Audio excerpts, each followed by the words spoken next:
উত্তরবঙ্গের যে ৫৪টা আসন আছে সেখানে বিজেপি কম করে বিজেপির আসন সংখ্যা আমার ধারণা, I may be wrong, I may be right, ১৩৫-এর নিচে যাবে না। পশ্চিমবঙ্গ একটা চ্যালেঞ্জের মুখে দাঁড়িয়েছে। পশ্চিমবঙ্গ হচ্ছে বাঙালি হিন্দুর হোমল্যান্ড। সেই বাঙালি হিন্দু আজকে কোণঠাসা অবস্থায় আছে। যারা কলকাতা বা জেলা সদরে থাকেন তারা হয়তো এতটা বুঝতে পারছেন না, কিন্তু সীমান্তবর্তী অঞ্চল, সেখানে বহু ক্ষেত্রে বাঙালি হিন্দু আজকে সংখ্যালঘু। এবারের নির্বাচন হিন্দু বাঙালির জেগে ওঠার লড়াই। হিন্দু বাঙালির কুচবিহার থেকে কাকদ্বীপ বিজেপির পাশে এসে দাঁড়াবে। ১০০টার মধ্যে প্রায় ৭০টা হিন্দু ভোট এবার বিজেপি পাবে। প্রথম দফার যে নির্বাচন, তাতে বিজেপির পারফরমেন্স আপনি কিভাবে মূল্যায়ন করছেন? আমি একটা জিনিস প্রেডিক্ট করতে পারি, আশা করি আমার প্রেডিকশনটা ভুল হবে না, চৌঠা মে মানুষ মিলে নিতে পারবে। উত্তরবঙ্গের যে ৫৪টা আসন আছে সেখানে বিজেপি কম করে ৩৯টি আসন পাবে। আগের বার তারা ৩০টি আসন পেয়েছিল, এবার যদি ৩৯টি আসন কম করে পায় তাহলে ৯টি আসন বাড়বে, এইটুকু আমি অন্তত বলতে পারি। আর যেটা মুর্শিদাবাদ, সেখানে ২২টা আসন আছে। তৃণমূল কংগ্রেস ২০২১-এ ২০টা পেয়েছিল, এবার ওদের আসন অনেকটাই কমবে, হতে পারে ৮, ৯, ১০। ১০ ধরে চলাটাই ভালো, মানে ২০ থেকে ১০ মুর্শিদাবাদে ওদের আসন সংখ্যা হচ্ছে। আহ, সম্ভাবনা হচ্ছে, মানে কি আমি বললে হবে আমি বললে হবে না তা তো নয়, এটা সম্ভাবনা। ট্রাম, বাস, চায়ের দোকান, লোকাল ট্রেন, মেট্রো রেল, এগুলো হচ্ছে মানুষের মন বোঝার সেরা বিশ্ববিদ্যালয়। সেখানে কান পাতলে যেটা শোনা যাচ্ছে, একটা বড় অংশের মানুষ তারা হৃদয়ে পরিবর্তনের আকাঙ্ক্ষাকে ধারণ করছে, এবং সেটা যদি বাস্তবায়িত হয় তাহলে এই ফলাফলই হবে। আপনি দীর্ঘদিনের সাংবাদিকতা করে মানুষের পালস বোঝেন। এক্ষুনি বললেন যে সব থেকে বড় বিশ্ববিদ্যালয় হচ্ছে এই পাবলিক ট্রান্সপোর্ট গুলো, যেখানে পাবলিক গ্যাদারিং সব থেকে বেশি। দাদা, এই যে মালদা মুর্শিদাবাদের বিষয়টা বলছেন, কিছুদিন আগেই আমরা দেখলাম কোথাও গিয়ে অনেকে একটা কথা বলছেন, ভোট ভাগ হয়ে যাওয়া, ভোট ভাগ হয়ে যাওয়া, এই ব্যাপারটা যদি একটু বল।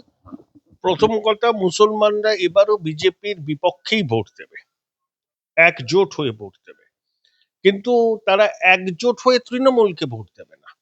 কোথাও তারা কংগ্রেসকে দেবে, কোথাও আইএসএফ কে দেবে, কোথাও তৃণমূলকে দেবে। ২০২১ সালে মুসলমান ভোটের ১০০টার মধ্যে ৯১টা তৃণমূল পেয়েছিল, এবার ১০০টার মধ্যে ৯১টা মুসলমান ভোট পাওয়া তাদের পক্ষে সম্ভব নয়। মুসলমানরা বিজেপির বিরুদ্ধেই ভোট করবে, যেমন উত্তর ২৪ ভাঙড়, পূর্ব মেদিনীপুর, সেখানে তৃণমূল হচ্ছে, আইএসএফ আছে।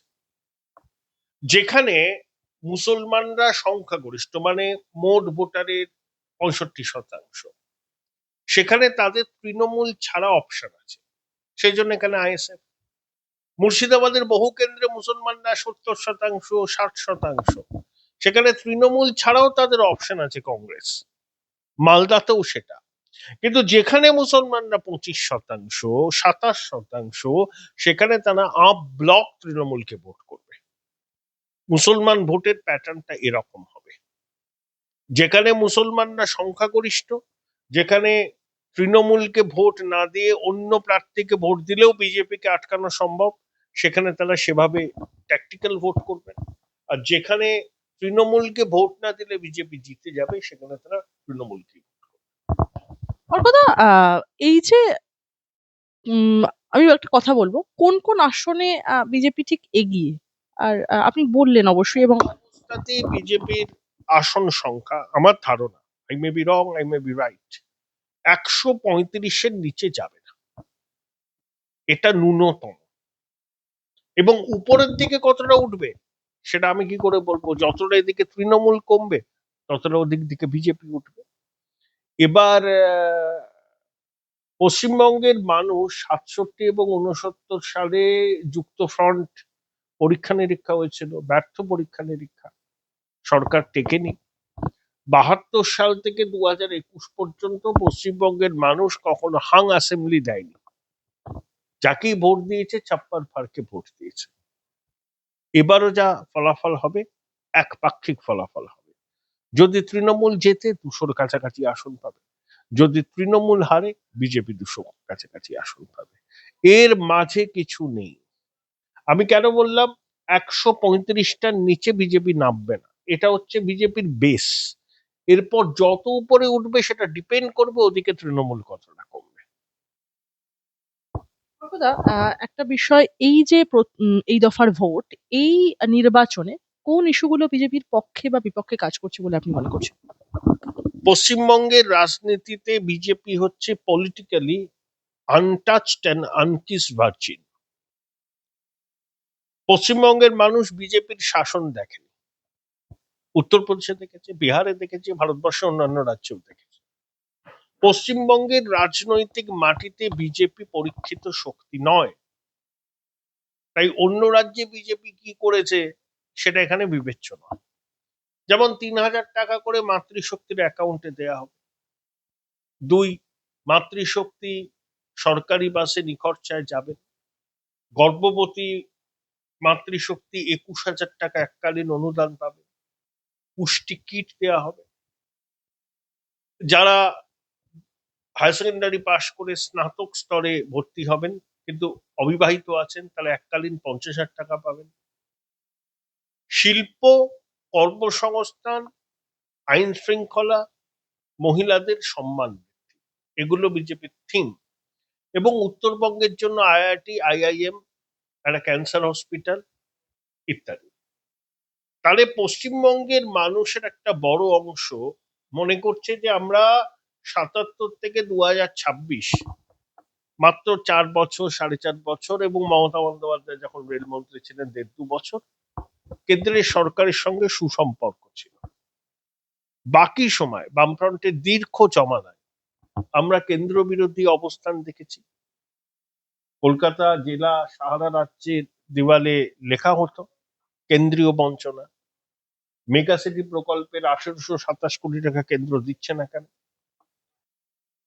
তৃণমূল জমানায় সেটা একটা অন্য পর্যায়ে উন্নীত হয়েছে। তাহলে কেন্দ্র বিরোধী অবস্থান দেখে দেখে দেখে দেখে বাঙালি আজ ক্লান্ত। অসমে যদি চিপ ফ্যাক্টরি হয়, উড়িষ্যা যদি এগিয়ে যায়, নীতি আয়োগের রিপোর্ট বলছে আমাদের আর্থিক স্বাস্থ্য খুব দুর্বল, তাহলে কেন একটা ডাবল ইঞ্জিনের সরকার বাঙালি টেস্ট করবে না? যদি পছন্দ না হয় ছুঁড়ে ফেলে দেবে গণতান্ত্রিক পদ্ধতি। Change is the only constant, সবাইকে মনে রাখতে হবে। স্থিতিজাত্য দক্ষতার সাধনাকে নিরুৎসাহিত করে। আমাদের মধ্যে যে অ্যানিমেল স্পিরিট আছে, মহামতি অর্থশাস্ত্রবিদ জন মেনার্ড কেইনস বিজনেসম্যানদের অ্যানিমেল স্পিরিটের কথা বলেছিলেন। সেই অ্যানিমেল স্পিরিটকে পুঁজি করে ইন্ডাস্ট্রিয়ালিস্টরা, উদ্যোগপতিরা কোথায় বিনিয়োগ হবে, কি হবে, সেরকম সিদ্ধান্ত নেয়। সাধারণ মানুষের মধ্যে ওটা অ্যানিমেল স্পিরিট থাকা দরকার। সেই অ্যানিমেল স্পিরিট না থাকলে স্থিতিজাড্য চেপে বসে। আমাদের এখানকার ছেলে মেয়েদের যদি জীবনের একমাত্র লক্ষ্য হয় কোন রকম একটা সরকারি কেরানি হব, বা স্কুলে একটা চাকরি করব, বা প্রাইমারি স্কুলে চাকরি করব, এটা যদি আমাদের লক্ষ্য হয়, তাহলে পশ্চিমবাংলাকে কেউ উন্নত রাজ্যে পরিণত করতে পারে। চাকরি হওয়া এখন সমস্যা, হবে কর্মসংস্থান। যেমন যারা কন্টেন্ট ক্রিয়েট করে, কয়েক লক্ষ মানুষ কন্টেন্ট ক্রিয়েট করে খুব সুন্দরভাবে জীবন চালাচ্ছে, এগুলো তো আগে ছিল না। স্টার্ট আপ হচ্ছে, উৎসাহ দিতে হবে যাতে শিল্প এবং দক্ষতার সাধনা উৎসাহিত হয়। তো এই অ্যানিমেল স্পিরিট আমাদের প্রত্যেকের মধ্যে যদি জাগাতে হয়, তাহলে এই স্থিতিজাড্য ভেঙে বেরোতে হবে। Change is the only constant. অর্কদা, আপনি যে কথাটা বললেন, change is the only constant, একদম সমস্ত ক্ষেত্রে দার্শনিকরা এই কথাটা বলে থাকেন, পলিটিশিয়ানরা তো বলেই, এবং সাংবাদিকরাও কিছু অংশে বলেন। আমি বলবো, এই যে বিষয়টা আলোচনা করলেন, পশ্চিমবঙ্গের মানুষের এই যে একটা চাহিদা, সরকারি চাকরির কথা আপনি বললেন, কোথাও গিয়ে এই ব্যারিয়ারটা কি ভাঙা দরকার, এই বাইনারিটা কি ভাঙা দরকার? সরকারি চাকরি তো সবাই পাবে না। যত সংখ্যক ছেলে মেয়ে চাকরির বাজারে যাবে তার ক% সরকারি চাকরি পাবে। সমস্ত শূন্য পদ পূরণ করে দিলেও সরকারি চাকরিতে যারা পাবেন আর বাইরে যারা থাকবেন তারা সংখ্যায় অনেক বেশি। তারা কি করবেন? তাদের কি দক্ষতা কম? তাদেরকে সেই অ্যানিমেল স্পিরিটটা জাগাতে হবে। হ্যাঁ, যে বিজনেস করব, এন্টারপ্রেনার হব, কেউ কন্টেন্ট ক্রিয়েট করবে, কেউ অন্যরকম ভাবে ভাববে, ট্যুরিজমকে উৎসাহ দেওয়া, পরিকাঠামোয় লোক নিয়ে আসলে। খুব কমন এক্সাম্পল NH-34, কলকাতা থেকে শিলিগুড়ি, বারাসাত থেকে আমডাঙ্গা পেরিয়ে আরেকটু এগোনো পর্যন্ত NH-34 এর সম্প্রসারণ হয়, তারপর থেকে হয়ে গেছে। যেখানে সম্প্রসারণ হয়েছে তার চারপাশে জমির দর 4 গুণ 5 গুণ বেড়ে গেছে। অনেক হোটেল হয়েছে, রিসোর্ট হয়েছে, দোকান হয়েছে, কর্মসংস্থান হয়েছে। এইভাবেই কর্মসংস্থান হয়। যত পরিকাঠামোর ইমপ্রুভমেন্ট হবে তত বেশি কর্মসংস্থানের সুযোগ বাড়বে। তাহলে সেই কর্মসংস্থানের সুযোগ কখন বাড়ে? যখন রাজ্য এবং কেন্দ্রীয় সরকার একটা সহযোগিতামূলক অবস্থান নিয়ে চলে। এখানে তো পায়ে পা লাগিয়ে ঝগড়া হচ্ছে, তার জন্য হচ্ছে না। তা মানুষ তো মনে করছে যে 50 বছর ধরেই ঝগড়া দেখলাম, এবার একটু অন্য রাস্তায় হাঁটি। Change is the only constant. অর্কদা, এই যে এই নির্বাচন, কেন্দ্রীয় সরকারের যে সমস্ত কাজকর্মগুলো বা প্রকল্পগুলো, এগুলো কি রাজ্যের ভোটে প্রভাব ফেলছে বা ফেলবে বলে আপনি মনে করছেন? কেন্দ্রীয় সরকারের অধিকাংশ প্রকল্প এখানে তো লাগুই হয়নি। কেন্দ্রীয় সরকার যেখানে প্রকল্প করেছে সে হচ্ছে ফিজিক্যাল ইনফ্রাস্ট্রাকচার, সারা ভারতবর্ষ জুড়ে হচ্ছে, উত্তর পূর্ব ভারতে হচ্ছে। এই যে দিল্লি থেকে দেরাদুন 2.5 ঘন্টায় চলে যায় এক্সপ্রেসওয়ে, এটা তো হলো মোদী সরকারের আমলে। অটল সেতু নভি মুম্বাইকে অ্যাটাচ করছে। ফিজিক্যাল ইনফ্রাস্ট্রাকচার সারা ভারতবর্ষ জুড়ে হচ্ছে, সেটা লোকে দেখতে পাচ্ছে। আর এখানে তো অনেক প্রকল্প এখানে চালু হতে দিচ্ছে না। তো সেগুলো চালু হলে মানুষ বুঝবে। শোনো, এবারের ভোটটা হবে সম্পূর্ণ ধর্মীয় মেরুকরণকে ভিত্তি করে। এখানে দুর্নীতি কোনো ইস্যু নয়, এখানে কেন্দ্রীয় বঞ্চনাও কোনো ইস্যু নয়। পশ্চিমবঙ্গ একটা চ্যালেঞ্জের মুখে দাঁড়িয়েছে। 1947 সালের 20শে জুন ডক্টর শ্যামাপ্রসাদ মুখোপাধ্যায়, বিধান রায়, সোমনাথ চ্যাটার্জি বাবা, NC চ্যাটার্জি, জ্যোতিবাবু, রতনলাল ব্রাহ্মণ অবিভক্ত ভারতবর্ষের আইনসভায় পশ্চিমবঙ্গ রাজ্য গঠনের পক্ষে ভোটাভুটি করেছিল। এই যেটা এখন পশ্চিমবঙ্গ বিধানসভা। পশ্চিমবঙ্গ হচ্ছে বাঙালি হিন্দুর হোমল্যান্ড। সেই বাঙালি হিন্দু আজকে কোণঠাসা অবস্থায় আছে। যারা কলকাতা বা জেলা সদরে থাকেন তারা হয়তো এতটা বুঝতে পারছেন না, কিন্তু সীমান্তবর্তী অঞ্চল, সেখানে বহু ক্ষেত্রে বাঙালি হিন্দু আজকে সংখ্যালঘু। দক্ষিণ 24 পরগনা বিস্তীর্ণ অঞ্চলে হিন্দু সংখ্যালঘু। এবারের নির্বাচন হিন্দু বাঙালির জেগে ওঠার লড়াই। পশ্চিমবঙ্গে হিন্দুরা সংখ্যাগরিষ্ঠ থাকবে কিনা এই নির্বাচন সেটা স্থির করে দেবে। এটা হচ্ছে আমাদের কাছে ব্যাটেল অফ স্টালিনগ্রাড। 1943-এর 2রা মার্চ নাজি বাহিনী লাল ফৌজের কাছে আত্মসমর্পণ করেছিল। বামপন্থীরা এটাকে রোম্যান্টিসাইজ করেন, গ্লোরিফাই করেন। এবারের পশ্চিমবঙ্গের যুদ্ধ হচ্ছে ব্যাটেল অফ স্টালিনগ্রাড। অশুভ শক্তি, অনুপ্রবেশকারীদের মদতদাতা শক্তি, খোলাখুলি সাম্প্রদায়িক শক্তি, তাদের বিরুদ্ধে হিন্দু বাঙালির এই লড়াই। এই লড়াইটাই পশ্চিমবঙ্গের নির্বাচনে আমি মনে করি ব্যাটেল অফ স্টালিনগ্রাডের মতোই গুরুত্বপূর্ণ। সংখ্যালঘু এবং গ্রামীণ ভোটারদের মধ্যে বিজেপির গ্রহণযোগ্যতা কতটা বেড়েছে বা কমেছে বলে? সংখ্যালঘুদের মধ্যে একটা অংশ বিজেপিকে খুব অল্প ভোট দেয়, তাদেরকে ভুল পথে চালিত করা হয়, বিশেষত পশ্চিমবঙ্গে। সেই ছবির কোনো পরিবর্তন হবে না। কিন্তু হিন্দু বাঙালি কুচবিহার থেকে কাকদ্বীপ বিজেপির পাশে এসে দাঁড়াবে। 100টার মধ্যে প্রায় 70টা হিন্দু ভোট এবার বিজেপি পাবে। এরকম অভূতপূর্ব হিন্দু কনসলিডেশন পশ্চিমবঙ্গ আগে কখনো দেখে এই নির্বাচন। বিজেপির সংগঠনগত শক্তি কি এই দফায় কতটা কার্যকর হলো? সংগঠন, মানুষ এবার ভোট দেবে। মানুষকে ভোট দিতে কেউ বাধা দিলে তার পরিণাম তাকে ভুগতে হবে। হারমাত জল্লাদদের এই বাংলায় কোনো স্থান নেই। যাকে খুশি ভোট দিন, पहले मतदान बाद में जलपान, যাকে খুশি দিন, গণতান্ত্রিক অধিকার প্রয়োগ করুন। কেউ যদি আপনার গণতান্ত্রিক অধিকার প্রয়োগ করতে বাধা দেয়, কমিশনকে জানান, তুরন্ত ব্যবস্থা হবে। সবাই ভোট দিন, पहले मतदान बाद में जलपान, যাকে খুশি। যার তৃণমূলকে ভোট দিচ্ছে ভোট দিন, যার সিপিএম কে দিন, কংগ্রেসকে দিন, বিজেপি কে দিন, যাকে খুশি ভোট দিন, কিন্তু নিজের ভোট নিজে দিন, গণতান্ত্রিক অধিকার প্রয়োগ করুন, নির্ভয় করুন, এটাই বলা। কথা প্রার্থী নির্বাচনে বিজেপি কি সঠিক সিদ্ধান্ত নিয়েছে বলে আপনি মনে প্রার্থী তালিকা এবার অনেক বেশি ভালো হয়েছে, কয়েকটা ছোটখাটো ত্রুটি বিচ্ছুটি আছে, সব জায়গা দিয়ে তাকে পুরনো কর্মীরা গুরুত্ব পেয়েছেন, ভালো। বিজেপি খুব লড়াইয়ের জায়গায় আছে এবং চৌঠামে বোঝে যাবে। আমি তো বললাম 135-এর নিচে বিজেপি নামবে না। দাদা তৃণমূল বা অন্যান্য বিরোধী দলের কৌশলের তুলনায় বিজেপির কৌশল কতটা শক্তিশালী বলে আপনি মনে করেন? তৃণমূল তো প্রচার করছে নির্বাচন কমিশনকে আক্রমণ করে, আর দিদিমণি উল্টোপাল্টা বলে যাচ্ছেন। তৃণমূলের তো কোনো ন্যারেটিভই নেই, চাকরির কথা নেই, কর্মসংস্থান নেই, আজীবন লক্ষ্মীর ভান্ডার চলবে।